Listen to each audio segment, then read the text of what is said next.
जय हिंद मेरे विद्यार्थियों आज हम एक नए टॉपिक पर चर्चा करते हैं। ठीक है, देखिए नया टॉपिक आपका क्या है, गाउस प्रमेय की सहायता से कूलाम के नियम की आज हम क्या करेंगे, स्थापना करेंगे। ठीक है, ये बहुत कुछ रिलेटेड है आपका गाउस की प्रमेय से। ठीक है, तो गाउस की प्रमेय में जैसे हमने किया था, एक गोलीय पृष्ठ लिया था, गाउसी पृष्ठ जिसको बोलते हैं। ठीक है, ये आपका केंद्र, गोले का केंद्र कितना है, ओ है, जिस पर कितना स्थित है, प्लस क्यू आवेश स्थित है, तथा इससे स्मॉल आर दूरी पर एक बिंदु क्या है, आपका पी है। ठीक है ना, ये गोले क्या को कहलाती है, स्मॉल आर गोले की त्रिज्या कहलाती है। ठीक है, फिर और ये विद्युत क्षेत्र आपका क्या है, ई वेक्टर है, किसकी दिशा में है, ओपी वेक्टर की दिशा में एक विद्युत क्षेत्र ई वेक्टर है। ठीक है, इसके बाद हम बिंदु पी पर क्या करेंगे, एक क्षेत्रफल अवयव, ये पूरा आपका जो क्षेत्रफल अवयव है, ये पूरा क्षेत्रफल अवयव, छोटा सा एक क्षेत्रफल अवयव क्या करेंगे, कल्पना करेंगे, उसको नाम दे देते हैं हम डीएस वेक्टर। ठीक है, तो इस क्षेत्रफल में डीएस वेक्टर और ये विद्युत क्षेत्र ई वेक्टर, इन दोनों का जो, इनके दोनों के बीच का जो कोण बनेगा ना, क्योंकि दोनों सेम है, एक ही स्थिति में है, दोनों सेम एक स्थिति में जब होते हैं तो उनके बीच का कोण कितना बनता है, 0 डिग्री बनता है। फिर इसको हम क्या करेंगे, सॉल्व करेंगे। तो जो जो हमने बोला क्या कर देते हैं, लिख देते हैं एक बार। ठीक है,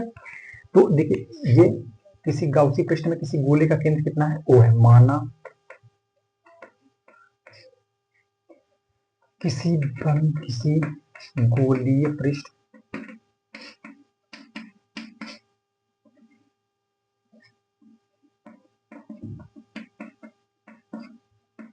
गोले का केंद्र आपके पास कितना है, गोले का केंद्र O है, जिस पर कितना है, आपके प्लस क्यू आवेश स्थित है, जिस पर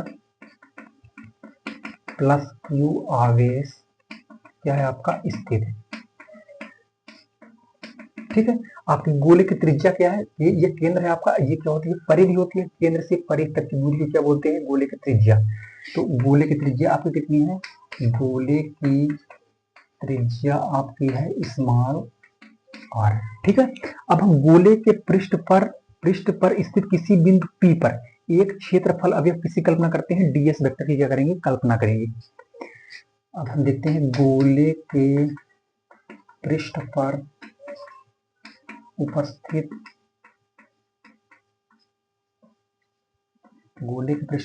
किसी बिंदु P पर, इस बिंदु P पर एक क्षेत्रफल अवयव,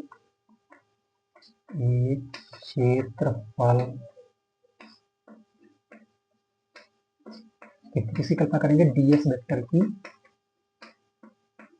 कल्पना करते हैं। ठीक है, एक क्षेत्रफल अवयव, यहाँ पे हमने एक छोटा क्षेत्रफल अवयव डीएस मतलब होता है अत्यंत सूक्ष्म, डी मतलब अत्यंत सूक्ष्म के लिए प्रयोग किया जाता है, एस मतलब होता है क्षेत्रफल डीएस वेक्टर हो गया क्षेत्रफल अवयव की, एक छोटा सा क्षेत्रफल अवयव, केवल इतना क्षेत्रफल अवयव।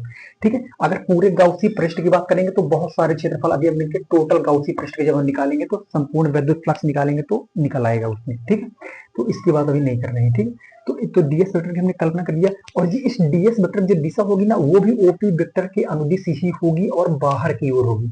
तो ई वेक्टर, यही दिशा ई वेक्टर की भी होगी और यही दिशा आपके इसकी होगी, डीएस वेक्टर की भी होगी, दिशा सेम होगी दोनों की। ठीक है, इसी दिशा में ये भी है, डीएस वेक्टर भी इसी दिशा में है, तो क्या हो जाएगा, ई वेक्टर और डीएस वेक्टर दोनों के बीच का कोण जो हो जाएगा वो कितना हो जाएगा, 0 डिग्री हो जाएगा, क्योंकि सेम है, ये यही ई वेक्टर की दिशा है और यही डीएस वेक्टर की दिशा है, दोनों सेम है, तो इनके बीच का कोण कितना हो जाएगा, 0 डिग्री हो जाएगा कोण, क्योंकि ये ऐसे है, तो इतना जब कोण बढ़ेगा 30 डिग्री, 40 डिग्री, 50 डिग्री, 60 डिग्री, जब कुछ बढ़ ही नहीं रहा, उसी के ऊपर उसी विद्युत क्षेत्र की भी दिशा वही है और डीएस वेक्टर की भी दिशा वही है, तो कोण कितना हो जाएगा, आपका 0 डिग्री हो जाएगा। ठीक है, कोण मिटा देते हैं।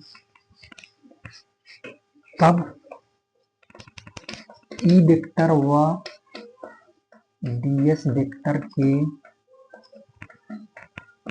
बीच का कोण थीटा बराबर कितना हो जाएगा, आपका 0 डिग्री। ठीक है, तब इस गाउसी पृष्ठ मतलब ये छोटे क्षेत्रफल अवयव से बहुत सारे हो, तब पूरे की बात की जा रही है, तब इस गाउसी पृष्ठ से गुजरने वाला हम निकालेंगे संपूर्ण वैद्युत फ्लक्स, तब हम निकालेंगे, तब इस गाउसी पृष्ठ से गुजरने वाला या संपूर्ण वैद्युत फ्लक्स। ठीक है, संपूर्ण वैद्युत फ्लक्स को हम दर्शाते हैं पाई ई से, इलेक्ट्रिक फ्लक्स, फ्लक्स मतलब पाई ई मतलब इलेक्ट्रिक, मतलब संपूर्ण वैद्युत फ्लक्स, वैद्युत संपूर्ण वैद्युत फ्लक्स कब आता है? जब ये आता है आपके पृष्ठ के लिए और ये बंद पृष्ठ है, इसलिए इसके हम बबल लगा देते हैं। और जब हम अल्प अल्प विद्युत फ्लक्स का जब हम समाकलन करते हैं, ये फाई डी मतलब अल्प, अल्प दर्शाता है, अत्यंत सूक्ष्म के लिए दर्शाता है। जब अल्प विद्युत फ्लक्स का हम क्या कर देते हैं? समाकलन कर देते हैं गाउसी पृष्ठ के तहत, तो क्या हो जाता है? हमारे पास संपूर्ण वैद्युत फ्लक्स आ जाता है। ठीक है, तो अब देखिए इसमें क्या करेंगे, ये देखिए यहाँ पे समझिएगा, ये सरफेस, एस मतलब होता है सरफेस मतलब पृष्ठ, तो ये गाउसी पृष्ठ के लिए ही हमारे पास ये होता है, इस तरह हम चिन्ह लगाते हैं। और ये बबल लगा देते हैं, मतलब क्या है? बंद पृष्ठ का ये गाउसी पृष्ठ, बंद पृष्ठ गाउसी पृष्ठ है। जब कुल वैद्युत फ्लक्स निकालते हैं, जब अल्प डी फाई अल्प वैद्युत फ्लक्स का जब हम समाकलन कर देते हैं, ये गाउसी पृष्ठ के तहत कर यूज कर देते हैं, तब क्या होता है? हमारे पास संपूर्ण वैद्युत फ्लक्स आ जाता है। ठीक है, अब देखिए हमने वैद्युत फ्लक्स की परिभाषा में क्या पढ़ा था? डेल्टा पाई ई बराबर हमने पढ़ा था, क्या पढ़ा था? E vector into delta S vector. ठीक है, हम यहाँ पे डेल्टा मतलब होता है कम, कम के लिए यूज किया जाता है। और अगर हम डी लगा दें, डी मतलब अत्यंत सूक्ष्म के लिए तहत यूज किया जाता है। यहाँ पर अत्यंत सूक्ष्म की बात कर रहे हैं। अगर यहाँ पे डी फाई ई लगा दें, डी फाई ई बराबर क्या होता है? ई वेक्टर इंटू यहाँ पे डेल्टा की जगह आ जाएगा आपका डी एस वेक्टर आ जाएगा। ठीक है, तो डी फाई की जगह हम क्या यूज करेंगे? E vector into D S vector. तो आपका आ जाएगा फाई ई बराबर ये आपका, इसकी जगह क्या हो जाएगा आपका? E vector into E vector into D S vector. ये सारी चीजें हो गई। अब एक चीज और हमने पढ़ा था कि ए वेक्टर और बी वेक्टर का अगर डॉट प्रोडक्ट, ये कहलाता है डॉट प्रोडक्ट को, तो जब ये वेक्टर हटता तो क्या हो जाता है? ए बी कॉस थीटा, ये हो जाता है।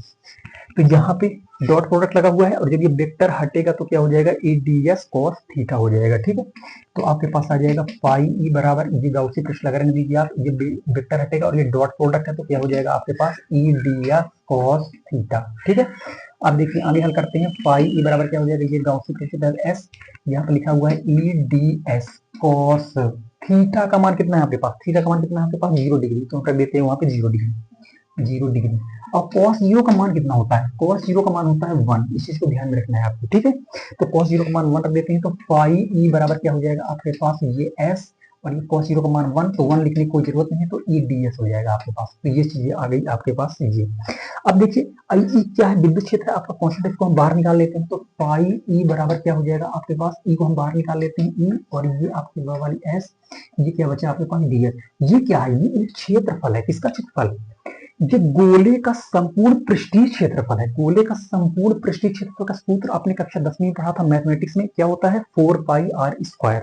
तो इसको हम मिटा देते हैं ताकि हमारे पास क्या हो जाए? स्पेस हो जाए लगाने के लिए।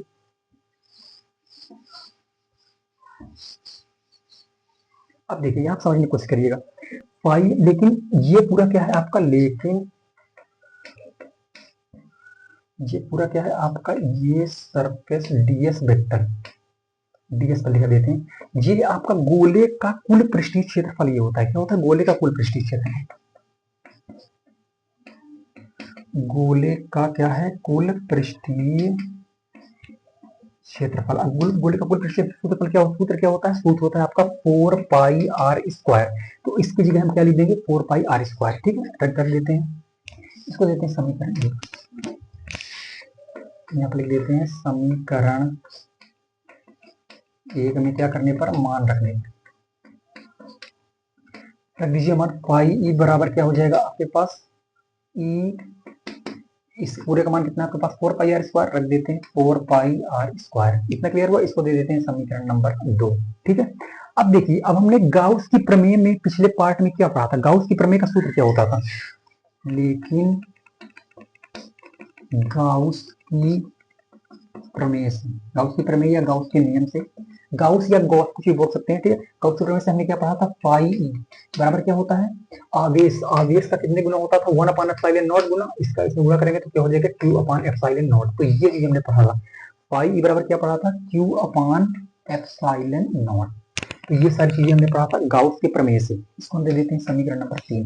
अब देखिए समीकरण 2 और 3 में देखिए बायां पक्ष दोनों का क्या है? बराबर है, तो दायां पक्ष क्या हो जाएगा? आपस में बराबर हो जाएगा। ठीक है, तो बाएं पक्ष बराबर, तो हम दाएं पक्ष को भी, दाएं पक्ष को भी क्या कर देते हैं? आपस में बराबर कर देते हैं। ठीक है, इसको मिटा देते हैं ताकि हमारे पास जगह बन जाए।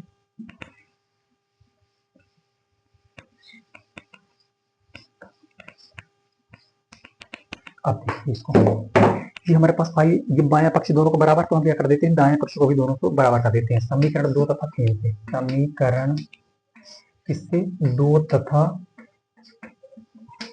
3 से। दाएं पक्ष को भी बराबर कर दीजिए। ई इंटू 4πr² क्या लिखा हुआ है आपके पास, ई इंटू 4πr²। इधर क्या लिखा हुआ है, Q upon epsilon not, Q upon epsilon not. ठीक है, अब देखिए ये कहाँ चला जाएगा, ये बटे में चला जाएगा, आपका गुणा में है, यहाँ पे गुणा में तो क्या चला जाएगा, उधर बटे में चला जाएगा। तो ई बराबर क्या हो जाएगा आपका 1 अपॉन, इधर कुछ नहीं तो 1 अपॉन लगा सकते हैं, 1 अपॉन 4 इसको एप्सिलॉन नॉट को एक साथ लिख लेते हैं, एप्सिलॉन नॉट, और क्यू अपॉन इस r² को इसके साथ लिख लेते हैं। ठीक है, इधर हम आगे पीछे कर सकते हैं, क्योंकि गुणा में चाहे 2 गुणे 3 लिखे चाहे 3 गुणे 2 लिखे, उससे कोई फर्क नहीं पड़ता। ठीक है, तो ये 1 अपॉन 4 एप्सिलॉन नॉट को इसके साथ लिख दिए और r² को क्यू के नीचे लिख दिए, कोई फर्क नहीं पड़ता उससे। ठीक है, तो ये सारी चीजें आपके पास आ गई। ठीक है, अब देखिए एक चीज ध्यान रखिए, यदि हम बिंदु P पर एक अन्य आवेश Q0, यदि बिंदु P पर एक अन्य आवेश क्या हो, Q0 हो, तब उस Q0 पर लगने वाले बल निकालेंगे हम। ठीक है, यदि बिंदु किस पर, P पर एक अन्य आवेश कितना हो, Q0 हो, तो उस आवेश पर, मतलब इस Q0 आवेश पर लगने वाला बल F बराबर क्या हो जाएगा, उस आवेश पर लगने वाला बल F बराबर क्या हो जाएगा, Q0E हो जाएगा, उस आवेश पर लगने वाला बल। ठीक है, इसको समीकरण 3 दिए थे, इसको समीकरण 4 दे देते हैं। ठीक, ये F बराबर Q0E आया कहां से, देखिए विद्युत क्षेत्र की तीव्रता का सूत्र हमने पढ़ा था, E बराबर क्या होता था, F अपॉन Q0। ये विद्युत क्षेत्र तीव्रता का हमने सूत्र पढ़ा था, ये हम उसकी परिभाषा पढ़े थे, उसके सूत्र पढ़े थे। ठीक है, तो E बराबर क्या होता था, F अपॉन Q0। तो F का मान निकालेंगे तो ये क्या हो जाएगा, इसमें गुणा हो जाता था, इससे क्या हो जाता था, गुणा हो जाता था। तो F बराबर क्या हो जाता था, Q0E, आगे पीछे हो सकता है, चाहे E Q0 चाहे Q0E, ये हो जाता। तो यहीं से, इसी चीज से हमने Q0E का मान निकाला, F बराबर Q0E, विद्युत क्षेत्र की तीव्रता के सूत्र से। ठीक है, इतना क्लियर हुआ, इसको मिटा देते हैं। तो ये सारी चीजें आ गई। अब समीकरण 4 से हम यहाँ पे E का क्या कर देंगे, मान रख देंगे, क्या कर देंगे, मान रख देंगे। समीकरण 4 से क्या करने पर, मान रखने पर रख दीजिए मान। तो F बराबर क्या हो जाएगा, Q0 लिखा हुआ है, लिखा रहने दीजिए, Q0 गुणे E की जगह ये पूरा मान रख दीजिए, 1 अपॉन कितना लिखा हुआ है, 1 अपॉन 4 एप्सिलॉन नॉट लिखा हुआ है, Q अपॉन r²।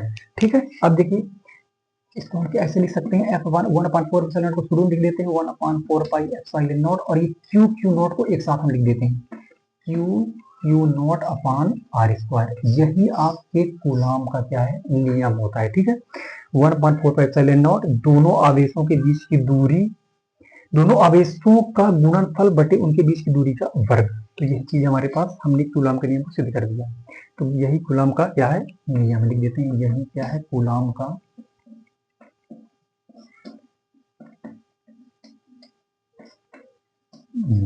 ठीक है विद्यार्थियों, उम्मीद है समझ में आया होगा। अगर नहीं समझ में आया तो एक बार और देख सकते हैं आप, पूरा समझ में आ जाएगा। पूरा समझने की कोशिश कीजिए, आप पूरे ध्यान से वीडियो को देखिए और अच्छे से समझने की कोशिश कीजिए, पूरा समझ में आ जाएगा आपको। ठीक है, तो इसी उम्मीद के साथ ये पार्ट यहाँ पे क्या होता है, समाप्त होता है। अब हम आगे की फिर वीडियो में आगे पर चर्चा करेंगे। ठीक है, तब तक के लिए बहुत बहुत धन्यवाद।